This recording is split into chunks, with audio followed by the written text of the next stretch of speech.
Budget അവതരണം പൂർത്തിയായിരിക്കുന്നു. നിരവധി കാര്യങ്ങൾ പ്രത്യേകിച്ച് നേരത്തെ കണക്ക് കൂട്ടിയതുപോലെ ഡിമോണിറ്റൈസേഷന് ശേഷമുള്ള നോട്ട് നിരോധനത്തിന് ശേഷമുള്ള പ്രശ്നങ്ങൾ, സാമ്പത്തിക മേഖലയെ ഉത്തേജിപ്പിക്കുന്നതിനുള്ള കാര്യങ്ങൾ, അതൊക്കെ പ്രഖ്യാപനത്തിൽ ഉണ്ടാകുമെന്നായിരുന്നു അറിയാൻ കഴിഞ്ഞിരുന്നത്. പ്രഖ്യാപനങ്ങളുടെ വിശദമായ വിവരങ്ങൾ ഏതായാലും വരാൻ പോകുന്നതേ ഉള്ളൂ. നിരവധി കാര്യങ്ങൾ ഉൾപ്പെടുത്തിക്കൊണ്ടുള്ള സമഗ്രമായ ഒരു ബജറ്റാണ് ഇത്തവണ അവതരിപ്പിക്കപ്പെട്ടുള്ളത്. പ്രത്യേകിച്ച് റെയിൽവേ ബജറ്റ് കൂടി ചേർത്തുകൊണ്ടുള്ള ഒരുമിച്ചുള്ള യൂണിയൻ ബജറ്റും ഒരുമിച്ചുള്ള ഒരു ബജറ്റ് അവതരണം കൂടിയായതിനാൽ ആ വിധത്തിലായിരുന്നു ബജറ്റ് അവതരണം നടന്നത്. ഇത്തവണയും കേരളത്തിന് കാര്യമായ പരിഗണന ഉണ്ടായിട്ടില്ല എന്നത് ശ്രദ്ധേയമാണ്. പ്രത്യേകിച്ച് റെയിൽവേ ബജറ്റുമായി ബന്ധപ്പെട്ടൊക്കെ നേരത്തെ ഉണ്ടായിരുന്ന പല രീതിയിലുള്ള ആശങ്കകൾ അത് തുടരുന്ന രീതിയിൽ തന്നെയായിരുന്നു. എയിംസ് അടക്കമുള്ള കാര്യങ്ങൾ കേരളത്തിന് യാതൊരു പരിഗണനയും ഉണ്ടായിട്ടില്ല. വലിയ പ്രതീക്ഷയിലായിരുന്നു കേരളം ഇങ്ങനെയുള്ള വിഷയങ്ങളിൽ. ഏതായാലും ബജറ്റ് അവതരണം ഇപ്പോൾ പൂർത്തിയായിട്ടുള്ളൂ. 11 മണിയോടുകൂടിയാണ് ബജറ്റ് അവതരണം നടന്നിട്ടുള്ളത്. MP ആയ ഇ അഹമ്മദിന്റെ നിര്യാണത്തെ തുടർന്ന് ബജറ്റ് അവതരണം മാറ്റിവെക്കണം എന്ന പ്രതിപക്ഷ ആവശ്യം ഉയർന്നിരുന്നു. എന്നാൽ സ്പീക്കറെ അടക്കം കണ്ട് ഇതിന്റെ സാങ്കേതികപരമായ തടസ്സങ്ങളെല്ലാം നീക്കുകയായിരുന്നു. അതിനുശേഷം ബജറ്റ് അവതരണം നടത്തുകയായിരുന്നു. ബജറ്റ് ആദ്യം മുതൽക്കേ തന്നെ പ്രതിപക്ഷം പ്രതിഷേധവുമായി സഭയ്ക്കുള്ളിൽ ബഹളം വെച്ചു. പിന്നീട് പ്രതിപക്ഷം ഇറങ്ങിപ്പോവുകയും ചെയ്തു. അതിനുശേഷമാണ് ബജറ്റ് അവതരണം നടന്നത്. പ്രത്യേകിച്ച് നിലവിലെ സാഹചര്യത്തിൽ സാമ്പത്തിക പ്രതിസന്ധി മറികടക്കുന്നതിനടക്കം ഉള്ള വിഷയങ്ങളിൽ ഊന്നിയാണ് ബജറ്റ് അവതരിപ്പിച്ചിരിക്കുന്നതെന്നാണ് അരുൺ ജെയ്റ്റ്ലി പറഞ്ഞിട്ടുള്ളത്. ഡിജിറ്റലൈസേഷനും ക്യാഷ്ലെസ് എക്കണോമിക്കും ഒക്കെ പ്രാധാന്യം നൽകിക്കൊണ്ടാണ് ബജറ്റ് അവതരണം എന്നാണ് ധനമന്ത്രി പറഞ്ഞിരുന്നത്. 1 കോടിക്ക് മുകളിൽ വരുമാനമുള്ളവർക്ക് 15% അധിക നികുതി, 50 ലക്ഷത്തിനും 1 കോടിക്കും ഇടയിൽ വരുമാനമുള്ളവർക്ക് 10% അധിക നികുതി തുടങ്ങിയ കാര്യങ്ങൾ ബജറ്റിൽ പറഞ്ഞിട്ടുണ്ട്. നികുതി അടവിൽ കോർപ്പറേറ്റുകൾ വലിയ വീഴ്ച വരുത്തുന്നതായും ജെയ്റ്റ്ലി പറഞ്ഞു. 2.5-ക്കും 2.5 ലക്ഷത്തിനും 5-നും ഇടയിലുള്ള ആദായ നികുതി 5% കുറച്ചു. നേരത്തെ ഇത് 10 ആയിരുന്നു. രാഷ്ട്രീയ പാർട്ടികൾ ടാക്സ് റിട്ടേൺ കൃത്യമായി ഫയൽ ചെയ്യണം എന്നും ജെയ്റ്റ്ലി പറഞ്ഞു. ഇതിപ്പോൾ ഉണ്ടാകുന്നില്ല. രാഷ്ട്രീയ പാർട്ടികൾ ചെക്കായോ ഡിജിറ്റൽ സേവനമായോ പണം സംഭാവന സ്വീകരിക്കാനെന്നും അദ്ദേഹം പറഞ്ഞു. രാഷ്ട്രീയ പാർട്ടികൾക്ക് ഒരാളിൽ നിന്ന് നേരിട്ട് പണമായി സ്വീകരിക്കാവുന്ന പരമാവധി തുക 2000 രൂപ മാത്രമായിരിക്കുമെന്നും അദ്ദേഹം പറഞ്ഞു. ഒപ്പം മറ്റ് മേഖലകളിലേക്ക് നോക്കിയാൽ 3 ലക്ഷത്തിന് മുകളിൽ നേരിട്ട് ഇടപാട് പാടില്ല തുടങ്ങിയ അടക്കമുള്ള കാര്യങ്ങൾ, ഡിമോണിറ്റൈസേഷനുമായി ബന്ധപ്പെട്ട് പറഞ്ഞിട്ടുള്ള കാര്യങ്ങളുടെ തുടർച്ചയെന്നോണം ചില കാര്യങ്ങൾ കൂടി ആഡ് ഓൺ ചെയ്തിട്ടുണ്ട് ഈ ബജറ്റിൽ. 50 കോടിക്ക് താഴെ വരുമാനമുള്ള കമ്പനികൾക്ക് നികുതി ഇളവ് നൽകിയിട്ടുണ്ട്. ചെറുകിട കമ്പനികളുടെ നികുതി ഭാരം കുറച്ചുകൊണ്ട് അങ്ങനെ ഒരു പ്രഖ്യാപനം ഉണ്ടായിട്ടുള്ളത്. സ്റ്റാർട്ടപ്പുകൾക്ക് കൂടുതൽ നികുതി ഇളവ് നൽകുന്ന ഒരു പ്രഖ്യാപനവും ഉണ്ടായിട്ടുണ്ട്. നികുതി വരുമാനത്തിൽ 17% വർധനവുണ്ടായതായി അദ്ദേഹം പറഞ്ഞു. നോട്ട് പരിഷ്കരണം മൂലം നോട്ട് നിരോധനവുമായി ബന്ധപ്പെട്ട വിഷയങ്ങളിൽ നികുതി വരുമാനത്തിൽ ഗണ്യമായ വർധനവുണ്ടായി എന്നാണ് അദ്ദേഹം പറഞ്ഞത്. 17% വർധനവുണ്ടായതായി അദ്ദേഹം ചൂണ്ടിക്കാണിച്ചിരിക്കുന്നു. നോട്ട് പരിഷ്കരണം മൂലം 34.8% വർധനവാണ് മുൻകൂർ ആദായ നികുതിയിൽ ഉണ്ടായിട്ടുള്ളതെന്ന് അദ്ദേഹം പറഞ്ഞു. നികുതിയുമായി ബന്ധപ്പെട്ട പ്രഖ്യാപനങ്ങൾ തന്നെയായിരുന്നു ഇത്. പ്രധാന പ്രഖ്യാപനങ്ങൾ എന്ന് അല്ലെങ്കിൽ തന്നെ പ്രധാന തീരുമാനങ്ങൾ, ബജറ്റിലെ തീരുമാനങ്ങൾ എന്ന് പറഞ്ഞുകൊണ്ട് തന്നെയായിരുന്നു നികുതി വിഷയങ്ങളിൽ അദ്ദേഹം സംസാരിച്ചു തുടങ്ങിയത്. ഇവിടെയും നികുതി വെട്ടിപ്പ് നടത്തുന്നവർ കൂടുതലുണ്ട് എന്നതടക്കമുള്ള കാര്യങ്ങൾ പറഞ്ഞുകൊണ്ടാണ് അദ്ദേഹം അതുമായി ബന്ധപ്പെട്ട കാര്യങ്ങൾ കൂട്ടിച്ചേർത്തത്. സന്തോഷ് സർലിംഗ് ചേർന്നുണ്ട് ബജറ്റ് പ്രഖ്യാപനത്തിന്റെ വിശദമായ വിവരങ്ങളുമായി. സർലിംഗ്, എന്തൊക്കെ കാര്യങ്ങളാണ്, പ്രത്യേകിച്ച് രാജ്യം ഉറ്റുനോക്കിക്കൊണ്ടിരുന്ന ഒരു ബജറ്റ് കൂടിയാണ് ഇത്. നോട്ട് നിരോധനം, ഒപ്പം ക്യാഷ്ലെസ് എക്കണോമി അടക്കമുള്ള കാര്യങ്ങളെക്കുറിച്ച് സർക്കാർ പറയുന്ന കാര്യങ്ങൾ, ഇതിന്റെയൊക്കെ പശ്ചാത്തലത്തിൽ എന്തൊക്കെ കാര്യങ്ങളാണ് ഈ ബജറ്റ് പ്രഖ്യാപനത്തിൽ ഉൾക്കൊള്ളിച്ചിട്ടുള്ളത്? സർലിംഗ്. സൗമ്യ, പ്രധാനമായും അരുൺ ജെയ്റ്റ്ലി തന്റെ 2017-18 സാമ്പത്തിക വർഷത്തെ ബജറ്റിൽ ലക്ഷ്യം വച്ചിരിക്കുന്നത് കർഷകരുടെയും ഗ്രാമീണ മേഖലകളുടെയും ഉന്നമനത്തിനാണ് എന്ന് തോന്നുന്നു. കാരണം ആ മേഖലയ്ക്കാണ് കൂടുതൽ തുക വകയിരുത്തിയിരിക്കുന്നത്. കഴിഞ്ഞ കുറച്ചു കാലം NDA സർക്കാർ അധികം ശ്രദ്ധ പതിപ്പിക്കാത്ത തൊഴിലുറപ്പ് പദ്ധതിക്ക് പോലും ഇപ്രാവശ്യം കൂടുതൽ തുക വകയിരുത്തി എന്നതാണ് ഏറ്റവും പ്രധാനപ്പെട്ടത്. 2016-17 37,000 കോടി രൂപയായിരുന്നു ഈ മേഖലയ്ക്ക് വകയിരുത്തിയെങ്കിൽ ഇപ്രാവശ്യം അത് 48,000 കോടി രൂപയായി വർദ്ധിപ്പിച്ചിരിക്കുന്നു. മറ്റൊരു പ്രധാനപ്പെട്ട കാര്യം ഡിജിറ്റൽ ട്രാൻസാക്ഷനുകൾ തന്നെയാണ്. നോട്ടുമാറ്റം വന്നതിന് ശേഷം കേന്ദ്ര സർക്കാർ ആ കറൻസി ക്ഷാമം രൂക്ഷമായത് മറികടക്കാൻ കൊണ്ടുവന്ന ഡിജിറ്റൽ ട്രാൻസാക്ഷന് ബഡ്ജറ്റിൽ പ്രാമുഖ്യം കൈവന്നിരിക്കുന്നു. അതിൽ ഏറ്റവും പ്രധാനപ്പെട്ടത് 3 ലക്ഷം രൂപയ്ക്ക് മുകളിലുള്ള എല്ലാ കറൻസി ഇടപാടുകളും കേന്ദ്ര സർക്കാർ ഇപ്പോൾ റദ്ദാക്കിയിരിക്കുന്നു. നേരത്തെ സുപ്രീം കോടതി നിയോഗിച്ച പ്രത്യേക അന്വേഷണ സംഘം ഇത്തരമൊരു നിർദ്ദേശം സർക്കാരിന് മുന്നോട്ട് വച്ചിരുന്നു. ആ നിർദ്ദേശം ഇപ്പോൾ കേന്ദ്ര സർക്കാർ അംഗീകരിച്ചുകൊണ്ടാണ് 3 ലക്ഷത്തിന് മുകളിലുള്ള എല്ലാ കറൻസി ഇടപാടുകളും നിരോധിച്ചിരിക്കുന്നത്. പിന്നെ അതിന് മുകളിലുള്ള ഇടപാടുകൾ ഡിജിറ്റലായോ ചെക്കായോ മറ്റു ബാങ്കിംഗ് സർവീസ് വഴിയോ നടത്തണം എന്നാണ് ഇപ്പോൾ അരുൺ ജെയ്റ്റ്ലി തന്റെ ബഡ്ജറ്റിൽ അറിയിച്ചിരിക്കുന്നത്. നികുതി ഇളവുകളുടെ കാര്യം നമുക്ക് എടുക്കാം. വലിയ നികുതി ഇളവുകൾ കോർപ്പറേറ്റ് മേഖലയ്ക്ക് ലഭിച്ചിരിക്കുന്നു. അതായത് ഏറ്റവും പ്രധാനപ്പെട്ട ഒരു നികുതി ഇളവ് 50 കോടി രൂപ വരെ വരുമാനമുള്ള കമ്പനികൾക്ക് ഇപ്രാവശ്യം 5% കോർപ്പറേറ്റ് ടാക്സിൽ കുറവ് വരുത്തിയിരിക്കുന്നു. ഏകദേശം ഇന്ത്യയിലെ 99% കമ്പനികളുടെയും ടേൺ ഓവർ 50 കോടിക്ക് താഴെയാണ്. അതുകൊണ്ട് തന്നെ 99% കോർപ്പറേറ്റ് കമ്പനികൾക്കും ഗുണകരമാകുന്നതാണ് ഇപ്പോൾ ഈ എടുത്തിരിക്കുന്ന തീരുമാനം. നിലവിൽ അത് 30% എന്ന കോർപ്പറേറ്റ് ടാക്സ് ആണ് 5% കുറച്ച് 25%ആക്കി നിജപ്പെടുത്തിയിരിക്കുന്നത് അരുൺ ജെയ്റ്റ്ലി. മറ്റ് ഡിജിറ്റൽ ഇടപാടുകൾ ഭീമ ആപ്പ്, പ്രധാനമന്ത്രി നേരത്തെ പ്രഖ്യാപിച്ച ഭീമ ആപ്പിന് വലിയ പിന്തുണ ഉണ്ടാക്കാനായി 2 പുതിയ പദ്ധതികൾ കൂടി പ്രഖ്യാപിച്ചിട്ടുണ്ട്. കൂടാതെ 2017 ഭാരത് നെറ്റ്വർക്ക് രൂപീകരിക്കും. ഈ നെറ്റ്വർക്കിന് കീഴിൽ 1.5 ലക്ഷം ഗ്രാമങ്ങളിൽ ഇന്റർനെറ്റ് ലഭ്യമാക്കും. കറൻസി രഹിത ഇടപാടിന് ആധാർ പൈ സംവിധാനം കൊണ്ടുവരും. പേയ്മെന്റ് റെഗുലേറ്ററി ബോർഡ് RBI രൂപീകരിക്കും. ഇനി ഇവർ ഈ കറൻസി ഇടപാടുകൾ സൂക്ഷ്മമായി നിരീക്ഷിക്കും എന്നാണ് വ്യക്തമാക്കിയിരിക്കുന്നത്. പ്രധാനമായും ബഡ്ജറ്റ് ലക്ഷ്യം വെക്കുന്നത് 2500 കോടി രൂപയുടെ ഡിജിറ്റൽ ഇടപാടുകളെങ്കിലും ഇപ്പോൾ നടക്കണം എന്നതാണ് പ്രധാനപ്പെട്ടത്. ഇനി നമുക്ക് നികുതിയിലേക്ക് തന്നെ വരാം. ധനക്കമ്മി നിലവിൽ 3.2%. അത് 2017-18 സാമ്പത്തിക വർഷം 3% ലക്ഷ്യമെന്നാണ് അരുൺ ജെയ്റ്റ്ലി വ്യക്തമാക്കിയിരിക്കുന്നത്. നിലവിലെ റവന്യൂ കമ്മി 1.9%. അദ്ദേഹം ഒരു കാര്യം കൂടി എടുത്തു പറയുന്നു. ഇന്ത്യയിലെ പൊതുജനം കഴിയുന്നത് നികുതി നൽകുന്നതിനോട് വിമുഖത കാണിക്കുന്നതാണ്.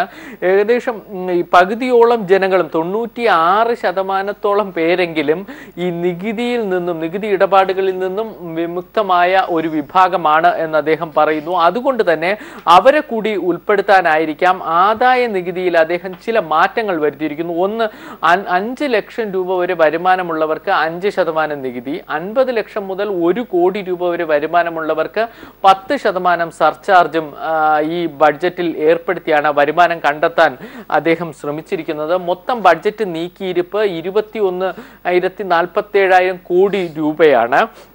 മറ്റൊരു പ്രധാനപ്പെട്ടത് റെയിൽവേയുടെ കാര്യങ്ങൾ നമുക്ക് നോക്കാം. റെയിൽവേക്ക് സുരക്ഷാ, വൃത്തി, പിന്നെ അടിസ്ഥാന ഫണ്ട് വികസനം, ഇതിനാണ് പ്രാധാന്യം നൽകിക്കൊണ്ടാണ് ബഡ്ജറ്റ് രൂപീകരിച്ചിരിക്കുന്നത്. പുതിയ മെട്രോ റെയിൽ പോളിസി രൂപീകരിക്കും അദ്ദേഹം അറിയിച്ചു. തീർത്ഥാടന ടൂറിസത്തിന് പ്രത്യേക ട്രെയിനുകൾ, അല്ലാതെ ഒരു നേരത്തെ പ്രത്യേക റെയിൽ ബഡ്ജറ്റ് പ്രഖ്യാപിക്കുമ്പോഴുള്ള ട്രെയിൻ പ്രഖ്യാപനങ്ങൾ ഇപ്രാവശ്യത്തെ ബഡ്ജറ്റിൽ ഇല്ല.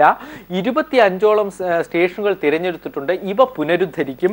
റെയിൽ സുരക്ഷാ ഫണ്ട് രൂപീകരിക്കാൻ തീരുമാനിച്ചിട്ടുണ്ട്.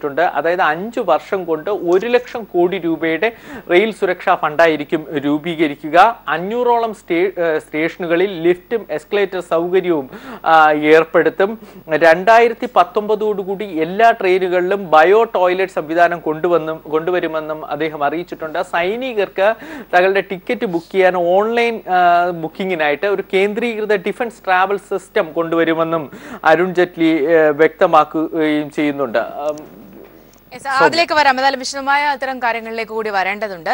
അതായത് നിലവിലെ സാഹചര്യത്തിൽ ഡിമോണിറ്റൈസേഷൻ വന്നതിന് ശേഷം വലിയ പ്രശ്നങ്ങൾ ഉണ്ടായ മേഖല തൊഴിൽ, കാർഷിക മേഖല, ഒപ്പം തന്നെ ഗ്രാമീണ മേഖല, സാധാരണക്കാരുടെ പ്രശ്നങ്ങൾ, അതിൽ ഊന്നിയാണ് പ്രധാനമായും ബജറ്റ് പ്രഖ്യാപനങ്ങളിൽ വന്നിട്ടുള്ളത്. ഒരുപക്ഷെ അതിന്റെ ഡീറ്റെയിൽസിലേക്ക് പോകുമ്പോൾ മറ്റു കാര്യങ്ങൾ കൂടി വ്യക്തമാകുന്നതാണ്.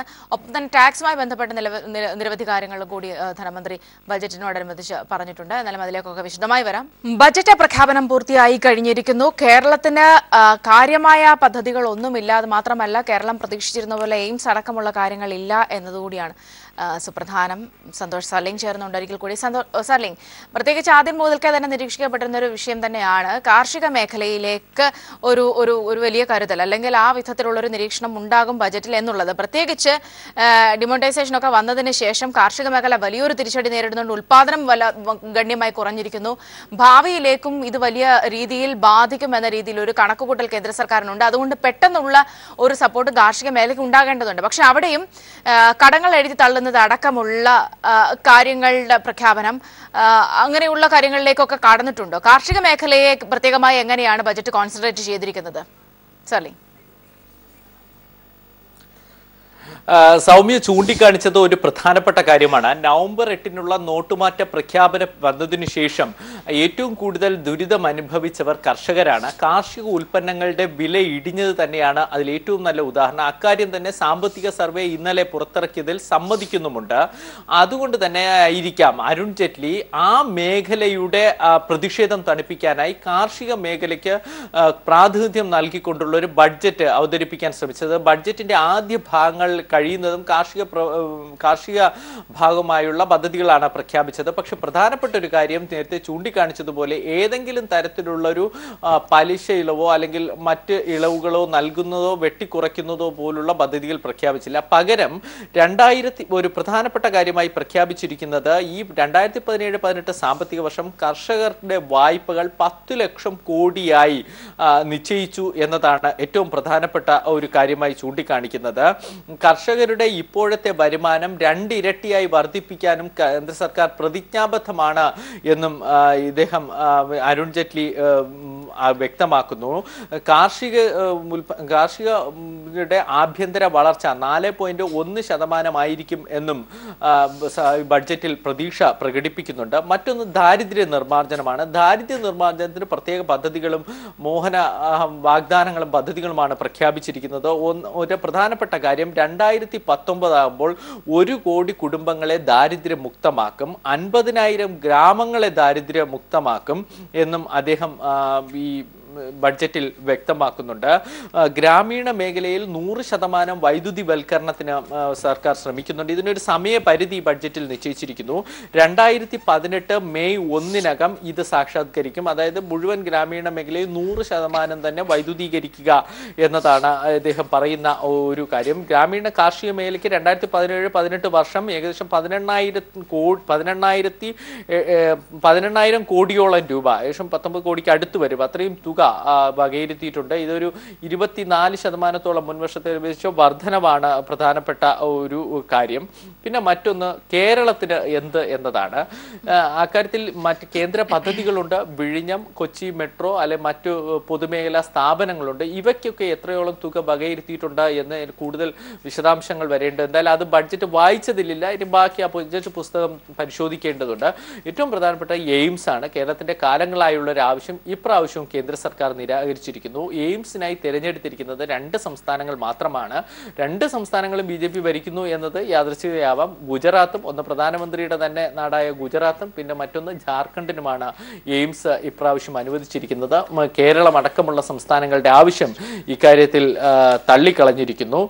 ഇനി ഒരു പ്രധാനപ്പെട്ട വേറൊരു കാര്യം പറയാനുള്ളത് ഈ രാഷ്ട്രീയ പാർട്ടികളുടെ ഫണ്ട് സംബന്ധിച്ചാണ്. രാഷ്ട്രീയ പാർട്ടികൾ ഫണ്ട് സ്വീകരിക്കുന്നതിന് ചില നിയന്ത്രണങ്ങൾ അരുൺ ജെയ്റ്റ്ലി തന്റെ ബഡ്ജറ്റിൽ കൊണ്ടുവരുന്നിരിക്കുന്നു.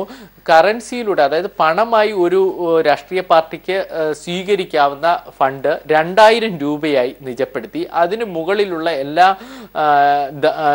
ഫണ്ടിങ്ങുകളും ഡിജിറ്റലായോ ചെക്ക് മുഖേനയോ തന്നെ നൽകണം. ഇക്കാര്യം ഉറപ്പുവരുത്താൻ റിസർവ് ബാങ്കിന് കഴിയും എന്നും അദ്ദേഹം പറയുന്നുണ്ട്. അങ്ങനെ പൊളിറ്റിക്കൽ പാർട്ടികളുടെ ഫണ്ടിങ്ങിന് ചില നിയന്ത്രണങ്ങൾ ഏർപ്പെടുത്തി. അതോടൊപ്പം തന്നെ കറൻസി രഹിത ഇടപാടുകൾക്ക് കൂടുതൽ പദ്ധതികൾ പ്രഖ്യാപിച്ചു. ഏറ്റവും പ്രധാനപ്പെട്ട ഈ ഡിജിറ്റൽ ട്രാൻസാക്ഷനെ പതിവുപോലെ തന്നെ ബഡ്ജറ്റിൽ ന്യായീകരിക്കാൻ അരുൺ ജെയ്റ്റ്ലി ശ്രമിക്കുന്നുണ്ട്. അത് ബഡ്ജറ്റിന്റെ ആദ്യ ഭാഗത്തിൽ അത് പറയുന്നത് ഇങ്ങനെയാണ്: നോട്ട് നിരോധനം ധീരമായ ഒരു തീരുമാനമാണ്, അതിന്റെ പ്രത്യാഘാതം അടുത്ത വർഷം വരെ നീളില്ല എന്ന് അദ്ദേഹം പറയുന്നു. അങ്ങനെയാണെങ്കിൽ ഈ സാമ്പത്തിക വർഷം അതിന്റെ പ്രത്യാഘാതം ഉണ്ട് എന്ന് അദ്ദേഹം പരോക്ഷമായി സമ്മതിക്കുന്നതാണ്. അതായത് അത് അടുത്ത വർഷം വരെ നീളില്ല എന്ന് അരുൺ ജെയ്റ്റ്ലി തന്റെ ബഡ്ജറ്റിൽ പ്രത്യാശ പ്രകടിപ്പിക്കുന്നുണ്ട്. എന്നിട്ട് ഇത് ന്യായീകരിക്കാൻ ഗാന്ധിജിയുടെ ചില വാക്കുകൾ ഉപയോഗിക്കുന്നു. അതായത് നല്ല തീരുമാനങ്ങൾ ഒരിക്കലും തകരില്ല എന്ന ഗാന്ധിജിയുടെ വാക്കുകൾ ഉപയോഗിച്ചുകൊണ്ടാണ് അദ്ദേഹം ഈ ഭാഗം ന്യായീകരിക്കുന്നത്. സൗമ്യ. യെസ്, സർലിംഗ്, ഇതിന്റെ ഒരു വിശദമായ ഒരുപക്ഷെ ഈ റെയിൽവേ ബജറ്റ് കൂടി ചേർത്ത് വായിച്ചിരിക്കുന്ന ഒരു കാര്യമാണുള്ളത്. ഒരുപക്ഷെ വിശദാംശങ്ങളിലേക്ക് കടക്കുമ്പോൾ കേരളത്തിന്റെ കാര്യങ്ങളിലേക്ക് കൂടി കടന്നു ചെല്ലാനുള്ള സാധ്യതയുണ്ടോ? നിലവിൽ എയിംസ് അടക്കമുള്ള കാര്യങ്ങളിൽ കേരളത്തിനൊരു അവഗണന എന്ന രീതിയിൽ തന്നെ കാര്യങ്ങൾ വരുമ്പോൾ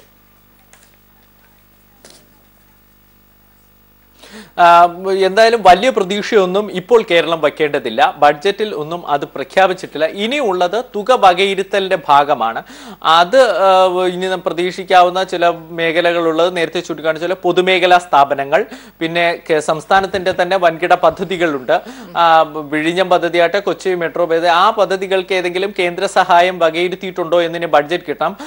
ഇന്ന് ഈ ബഡ്ജറ്റിൽ ആകെ പ്രഖ്യാപിച്ച ഒരു സംസ്ഥാന സഹായം എന്ന് പറയുന്നത് അതും ഗുജറാത്തിനാണ്. ഗുജറാത്തിലെ പോർബന്ദർ, ഗാന്ധിജിയുടെ നാട് പോർബന്ദറിന്റെ ആശ്രമം നവീകരിക്കും. ഈ ഗുജറാത്ത് സംസ്ഥാന സർക്കാരിനെ ഇക്കാര്യത്തിൽ കേന്ദ്രം സഹായിക്കും എന്നാണ് അരുൺ ജെയ്റ്റ്ലി തന്റെ ബഡ്ജറ്റിൽ പറയുന്നത്. മറ്റു സംസ്ഥാനങ്ങളൊന്നും പിന്നെ വന്നത് ജാർഖണ്ഡ് മാത്രമാണ്. കേരളത്തെക്കുറിച്ചോ മറ്റു സംസ്ഥാനങ്ങളെ കുറിച്ചോ യാതൊരു പരാമർശവും ഇക്കാര്യത്തിലില്ല. മറ്റ് എംപിമാർ, പ്രതിപക്ഷ എംപിമാർ അടക്കമുള്ളവർ ഇക്കാര്യത്തിൽ ചില മുറിവുറുപ്പുകൾക്ക് പാർലമെന്റിൽ നടക്കുമ്പോൾ ഉയർത്തുന്നുണ്ടായിരുന്നു. എന്നാൽ അതൊന്നും ഇപ്പോഴും ജെയ്റ്റ്ലി കേട്ടിട്ടില്ല. കേരളത്തിന് ഇനി ആകെ പ്രതീക്ഷിക്കാവുന്നത് കേന്ദ്ര പദ്ധതികൾക്ക് വകയിരുത്തുന്ന ചെറിയ തുകകൾ മാത്രമായിരിക്കും. സൗമ്യ. ഏതായാലും നിലവിൽ ഉള്ളൊരു പ്രഖ്യാപനത്തിൽ കേരളത്തിന് കാര്യമായി ഒന്നും ലഭിച്ചിട്ടില്ല എന്നാണ് മനസ്സിലാക്കാൻ സാധിക്കുന്നത്. എന്നാലും വിശദമായ അത്തരം കാര്യങ്ങളിലേക്കൊക്കെ വരാനിരിക്കുന്നതേ ഉള്ളൂ. നമ്മൾ ചർച്ചയിലേക്ക് പോവുകയാണ് ബജറ്റുമായി ബന്ധപ്പെട്ട്. ഡോക്ടർ കെ ഗംഗാധരൻ, എങ്ങനെയാണ് ഇന്നത്തെ ഈ ഒരു പ്രഖ്യാപനത്തെ ഒരുപക്ഷെ വലിയ രീതിയിൽ രാജ്യം ഉറ്റുനോക്കിക്കൊണ്ടിരുന്നത്? ഒന്ന്, സ്വാഭാവികമായും ഡിമോണിറ്റൈസേഷനുമായി ബന്ധപ്പെട്ട് മറ്റ് റെയിൽവേ ബജറ്റും കൂടി ചേർത്ത് വെച്ച ഒരു പശ്ചാത്തലത്തിൽ എന്തായിരിക്കും പ്രത്യേകിച്ച് ഡിമോണിറ്റൈസേഷൻ്റെ ഒരു പ്രശ്നങ്ങൾ അല്ലെങ്കിൽ നിലവിലെ സമ്പദ് വ്യവസ്ഥയിൽ ഒരു ദീർഘവ്യാപകമായ പ്രശ്നങ്ങൾ ഉണ്ടാകാൻ സാധ്യതയുണ്ട് എന്ന പല മുന്നറിയിപ്പുകളും കിട്ടിയതിനിടയ്ക്കുള്ളൊരു ബജറ്റ് എന്ന രീതിയിൽ ഈ ഒരു പ്രഖ്യാപനത്തെ എങ്ങനെയാണ് കാണുന്നത്? എങ്ങനെ? എല്ലാവർക്കും അറിയാവുന്നതുപോലെ ഈ നോട്ട് നിരോധനത്തിൻ്റെ പശ്ചാത്തലത്തിലാണല്ലോ ഇപ്പോഴത്തെ ഈ ബജറ്റ് അവതരിപ്പിച്ചിട്ടുള്ളത്. നോട്ട് നിരോധനം കൊണ്ട് എന്ത് നേട്ടമുണ്ടായി എന്നതിനെ സംബന്ധിച്ച് ചെറിയ രീതിയിലെങ്കിലും ഒരു പരാമർശം ഉണ്ടാകും എന്ന് ഞാൻ പ്രതീക്ഷിച്ചു. ആകെ കൂടി ഉണ്ടായിട്ടുള്ളത് നോട്ട് നിരോധനം വൻ വിജയമായിരുന്നു, അതുകൊണ്ട് കള്ളപ്പണം തടുക്കാനായി എന്നുള്ള വാദങ്ങൾ മാത്രമാണ്. ഇത് പ്രധാനമന്ത്രി തുടക്കം മുതൽ ഉന്നയിച്ചുകൊണ്ടിരിക്കുന്ന അല്ലെങ്കിൽ അവകാശപ്പെട്ടുകൊണ്ടിരിക്കുന്ന ഒരു കാര്യമാണ്. എത്രത്തോളം നോട്ട് തിരിച്ചു വന്നു, തുടങ്ങിയിട്ടുള്ള കാര്യങ്ങളെ സംബന്ധിച്ച് യാതൊരു പരാമർശവും ഇതിലില്ല.